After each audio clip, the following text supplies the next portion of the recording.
if you find there's some effects in one eye, what you can do is try and solve the problem in a number of ways.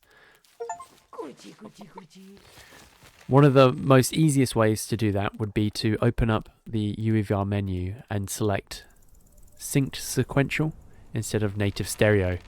Now that will force the effects to appear in both eyes, but it's not as performant as native stereo, and there can be some artifacting.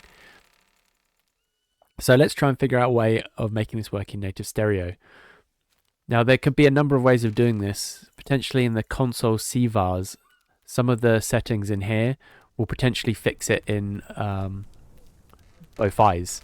Sometimes light culling, motion blur, depth of field, anti-aliasing even, and ambient occlusion. Sometimes that will fix it in native stereo. Otherwise, also go through all the graphic settings, ideally changing everything to low or off, and you can isolate if it's one particular setting. So in this game, the global illumination setting, when turned to off, enables you to play this in native stereo, and it looks pretty similar to the current game, and you get better performance and feels like a native VR game. So another way of problem solving would be to check out the Flat to VR community. So some games, for example One Piece Odyssey, are completely broken in native stereo, and you'd have to use them sync sequential, and there's nothing you can do really in the menus to fix it.